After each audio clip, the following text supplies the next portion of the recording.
इथे कबीर कसा? ते महत्वाचं नाहीये. काय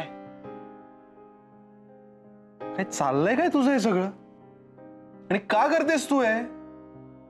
तुला कोणी बोललं का तुझ्या ऍक्टिंग वरून? कोणी बोललं का हिला? नाही ऍक्च्युली असं काहीच नाहीये कबीर. मग मग का का चेंज करावं असं वाटतंय तुला तुझं प्रोफेशन? अगं काल परवा तर तू मला म्हणालीस ना की तुला ऍक्टर व्हायचंच आहे. हा मग अचानक तुझा स्वतःवरचा विश्वास कसा काय डळमळला? असं काय झालं की तू तुझं ठरवून मोकळी झालीस की तुला काही जमणार वगैरे नाहीये? का चेंज करावं असं वाटतंय तुला तुझं प्रोफेशन? हा कबीर लगेच उत्तर देऊ नकोस ग बाई. बस जरा तिकडे. मध्ये मध्ये बोलायची घाणेरडी सवय. बस आता विचार कर. या प्रश्नाचा तूच पुन्हा एकदा विचार कर. मिनल तूच मला म्हणाली होतीस ना की मी माझ्या स्वप्नांसाठी घरदार सोडून इथे आले आणि एक दिवस मी खूप मोठी स्टार होऊन दाखवणार आहे माझ्या बाबांना. हा अगं मग स्टार व्हायचं असेल तर रात्र व्हायची वाट बघावीच लागणार ना. असा निराशेचा अंधार अंगावर ओढून स्वतःच विझून जाण्यात कसला आलाय स्टार पण? ते आमच्या नाटकातलं वाक्य होतं. वा पुस्तकी होतंय का सगळं?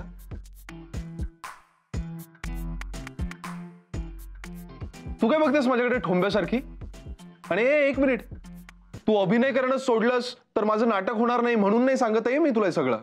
हा काही शिरतंय का तुझ्या डोक्यात?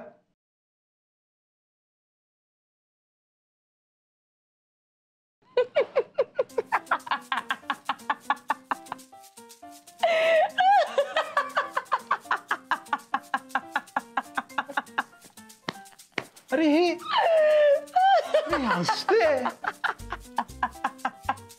आता हसायला काय झालं?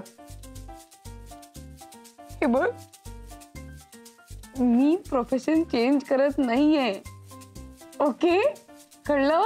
नाही करत मी प्रोफेशन चेंज. मग यांची शाळा घेत होतं यार. तू कसा काय बसला? काय म्हणजे तुला आमची शाळा घ्यायची होती म्हणून तू स्विंग मशीन मागवलीस इथे आपल्या घरात? नाही ग बाई, माझ्या एका मैत्रिणीला तिच्या घर मालकांनी अचानक घर सोडायला सांगितलं.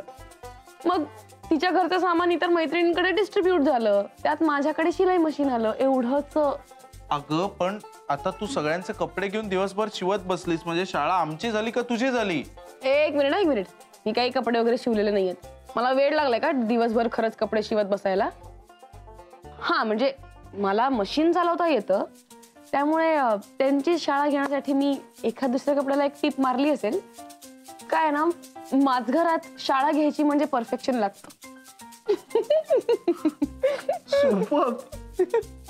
कमाल आहेस तू, कमाल आहेस. हा खरंच कमाल आहेस. नाही तुझ्या हे शाळेने यांचे जाऊ दे पण माझे डोळे मात्र नक्की उघडले. मीच मूर्ख होतो जे तुला इतके दिवस ऍक्टिंगच्या वेगवेगळ्या मेथड्स शिकवत होतो. तुला ना तुझ्याच भाषेत ऍक्टिंग शिकवली पाहिजे. तू ना बिलकुल अभिनय वगैरे करू नकोस. तू फक्त स्टेजवर जा आणि तुझ्या को ऍक्टर्सची शाळा घे. प्लीज आता उगाच खेचू नकोस माझी. अरे नाही मी खरंच सांगतोय तुला.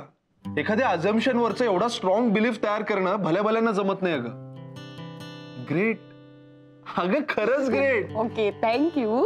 पण तू इकडे कसा काय? सुजा सी कसं आहे तू तुझं प्रोफेशन चेंज करणं आम्हाला परवडण्यासारखं नाहीये.